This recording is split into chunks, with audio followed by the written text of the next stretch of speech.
Buenos días, hermanos.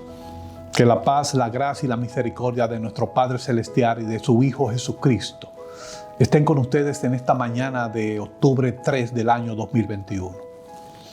Hoy vamos a hablar de una maravillosa reflexión y nos muestra completamente cómo el Dios del Antiguo Testamento es el Dios del Nuevo Testamento. Vamos a ver unos versículos que serán maravillosos y que se verá al final, que podrán ser complementados para que puedan ser evaluados de forma precisa, con discernimiento, de que lo que el Antiguo Testamento nos muestra es parte de lo que el Nuevo Testamento produce y predica.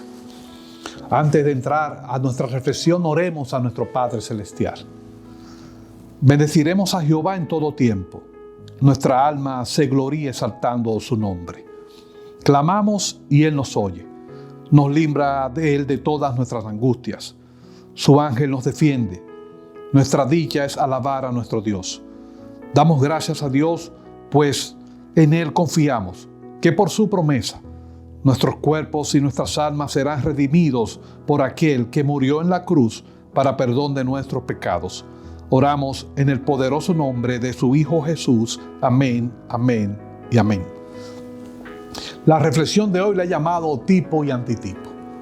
Tanto en el Antiguo Testamento como en el Nuevo Testamento podemos encontrar simbologías.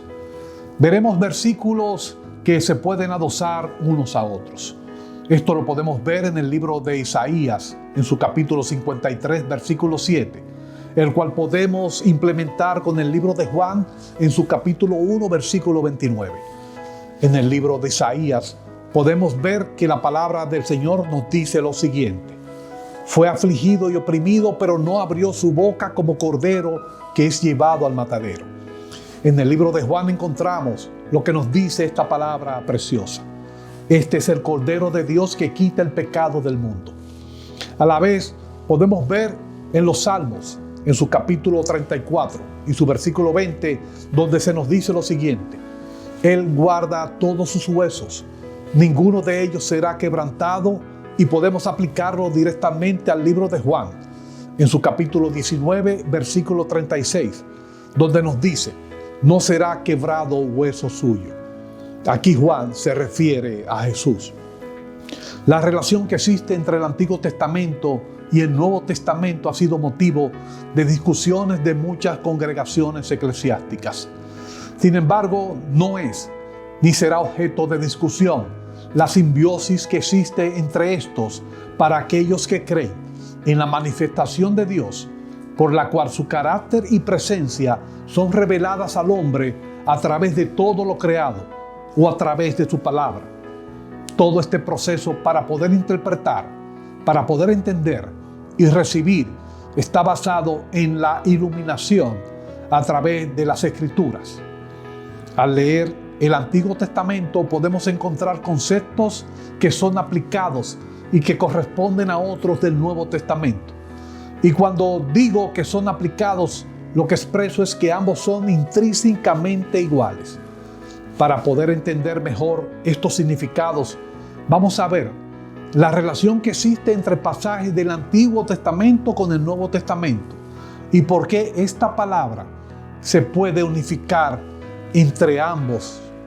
En el libro de Isaías, en su capítulo 45 y en el versículo 23, podemos leer la siguiente palabra que es expresada por Dios para su profeta: por mí mismo hice juramento, de mi boca salió palabra en justicia, y esta no será revocada, que a mí se doblará toda rodilla y jurará toda lengua. Este versículo del Antiguo Testamento lo podemos aplicar a ciertos versículos del Nuevo. El primero lo encontramos en Romanos capítulo 14 y el segundo pasaje está en el libro de Filipenses, en su capítulo 2, versículos 9 al 11. En el libro de Romanos está escrito lo siguiente: vivo yo, dice el Señor, que ante mí se doblará toda rodilla y toda lengua confesará a Dios. Por otro lado, en el libro de Filipenses leemos lo siguiente: por lo cual Dios también le exaltó hasta lo sumo y le dio un nombre que es sobre todo nombre, para que en el nombre de Jesús se doble toda rodilla de los que están en los cielos, en la tierra y debajo de la tierra, y toda lengua confiese que Jesucristo es el Señor, para la gloria de Dios Padre. Esta relación que existe entre ambos testamentos es lo que se llama el tipo y el antitipo. El griego tipo significa sello y la palabra antitipo significa la impresión del sello. Por ende, existe una relación íntima entre un sello y su impresión. Por lo tanto, podemos decir que el acontecimiento de Isaías 45 y su versículo 21, que nos dice lo siguiente: a mí se doblará toda rodilla y jurará toda lengua, es el tipo del Antiguo Testamento. Y el antitipo del Nuevo Testamento está en Romanos capítulo 14, versículo 11, donde leemos: dice el Señor, que ante mí se doblará toda rodilla y toda lengua confesará, lo cual podemos ver también en el libro de Filipenses, en su capítulo 2, versículo 10 y 11, donde se nos dice: para que en el nombre de Jesús se doble toda rodilla de los que están en los cielos, la tierra y debajo de la tierra, y toda lengua confiese que Jesucristo es el Señor, para la gloria del Padre. La pregunta en este momento sería la siguiente: ¿por qué se doblará toda rodilla de aquellos que estén debajo de la tierra? Sin lugar a dudas, el apóstol Pablo nos da un atisbo a una de las interrogantes más inquietantes que nos suscita la fe cristiana, y es: ¿qué le sucederá a aquellos que vivieron antes de Jesús, a los cuales el Evangelio nunca alcanzó? Sin embargo, es el apóstol Pedro, en su libro Primera de Pedro, en el capítulo 3, y en los versículos 18 al 20, y en el capítulo 4, y en su versículo 6, quien nos brinda la verdadera interpretación de lo que Pablo quiso expresar. En el capítulo 3 nos dice lo siguiente: porque también Cristo padeció una sola vez por los pecados, el justo por los injustos, para llevarnos a Dios, siendo a la verdad muerto en carne, pero vivificado en espíritu, en el cual también fue y predicó a los espíritus encarcelados, los que en otro tiempo desobedecieron, cuando una vez esperaba la paciencia de Dios en los días de Noé, mientras se preparaba el arca, en la cual pocas personas, es decir, 8, fueron salvadas por agua. En el capítulo 4, versículo 6 nos dice lo siguiente: porque esto también ha sido predicado, el evangelio a los muertos, para que sean juzgados en carne según los hombres, pero vivan en espíritu según Dios. En palabras sencillas, nos dice que Jesús predicó el evangelio a los muertos, es decir, a los que están debajo de la tierra. Jesucristo, el Santo Dios, se acordó de sus muertos para que vivan según el Espíritu de Dios. Con esto quiero decir, los justos del Antiguo Testamento, Él descendió a ellos y les predicó las buenas nuevas de salvación. Pero quiero que entienda algo y que quede claro.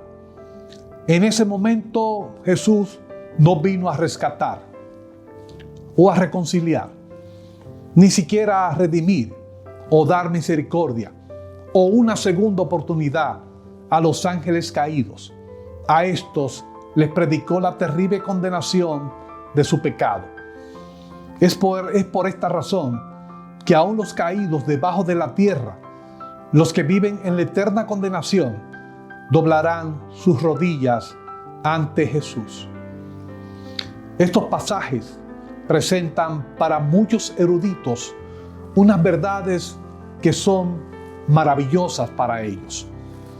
La primera es la siguiente: si Cristo descendió al Hades, su muerte no fue un cuento de ficción.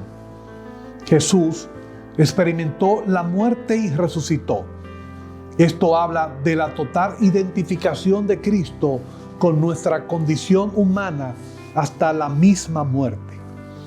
La segunda verdad que ellos explican es que su triunfo es universal.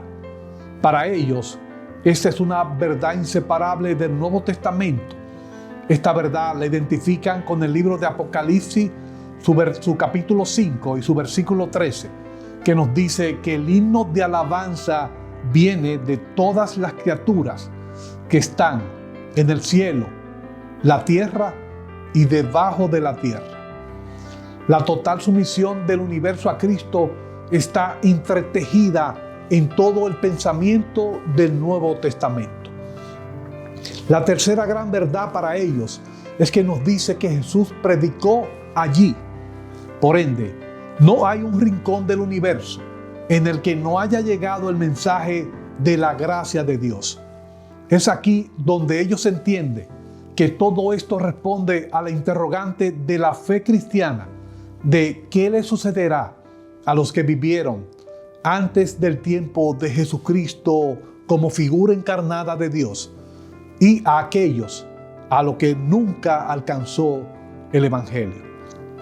Para estos eruditos, la doctrina del descenso al abismo al Hades siempre va a conservar la preciosa verdad de que ninguna persona que haya vivido nunca ha quedado excluida al ofrecimiento de la salvación de Dios. De lo que no hay duda es que la palabra dice que el Evangelio fue predicado a los muertos. El problema es que no existe un sentido que sea totalmente satisfactorio para entre todos los eruditos del Nuevo Testamento. Lo cierto es que la muerte es el castigo del pecado, de ese pecado que entró al mundo por el primer Adán. La muerte de por sí misma es ya un juicio. A pesar de esto, el apóstol Pedro nos dice que Cristo descendió al mundo de los muertos y predicó allí el Evangelio, dando la oportunidad para vivir en el Espíritu de Dios. Quiero terminar con lo siguiente. La palabra tipo y la palabra antitipo se pueden aplicar no solo a pasajes bíblicos o versículos bíblicos. Estas dos palabras se pueden aplicar también a los nombres de las personas. Abraham se llamó Abraham en Génesis capítulo 17 y su versículo 15. Y Josué fue llamado Israel en Génesis capítulo 32. En el libro de Apocalipsis, en su capítulo 2 y los versículos 2 hasta el 17, la Biblia Reina Valera del 60 nos resume lo siguiente: el que tiene oído, oiga lo que el Espíritu dice a las iglesias. Al que venciera daré a comer del maná escondido, y le daré una piedrecita blanca, y en la piedrecita escrito un nombre nuevo, el cual ninguno conoce, sino aquel que lo recibe.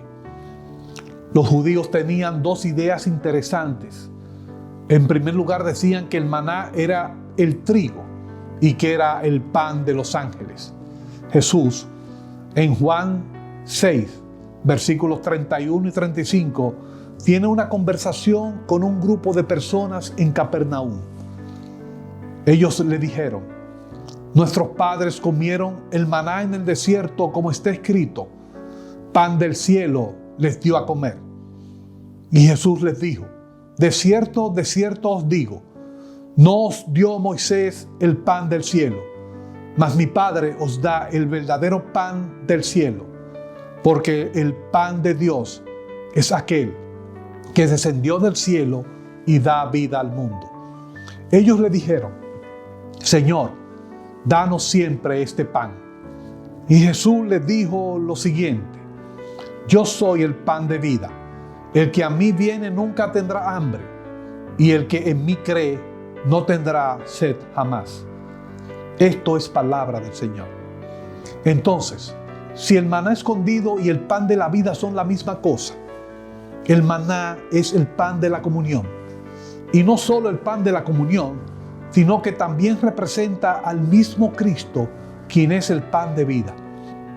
En segundo lugar, decían lo siguiente: cuando el templo de Salomón fue destruido, los rabinos transmitieron una leyenda que decía de la siguiente manera: Jeremías escondió un cacharro del maná en una grieta del monte Sinaí, para que cuando viniese el Mesías, el mismo Jeremías volvería al monte Sinaí, tomaría ese cacharro de maná y lo entregaría al Mesías, y éste lo repartiría. Para los judíos, comer del maná escondido significaba gozar de las bendiciones de la era mesiánica. Y para un cristiano es entrar en la bendición del nuevo mundo y el nuevo cielo. Sin embargo, la parte que nos atañe es en ese nombre nuevo que tendremos, es esa piedrecita blanca. Nuestro nombre en ese momento es el tipo. Pudiera ser Ian o pudiera ser Luciano. Pero la idea maravillosa es que en el regreso de Cristo tendrán un nombre totalmente nuevo. Y ese nombre será el antitipo. Es un nombre en el cual Jesucristo tiene reservado para aquel que le es leal y ha permanecido en su palabra. Será un nuevo ser, y en ese nuevo nombre tendrá una nueva posición de gloria.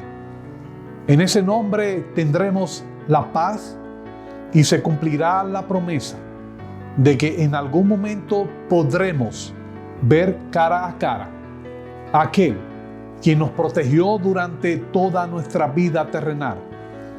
Nos encontraremos delante de la presencia de Dios y seremos conocidos por el verdadero nombre que nos da la santificación prometida por Él, según la buena voluntad del Señor. Que el Señor los continúe bendiciendo en este día, hermanos. Aunque ande en valle de muerte, no tendré temor, porque Dios me acompaña, Él me cuida con amor. Alzo mis manos al cielo, te doy mi amor eterno, para siempre yo cantaré de tu gloria y amor. Santo, santo es tu nombre, oh Cristo, quiero ser yo tu amigo, que me uses hoy y me lleves contigo, Señor, contigo, Señor.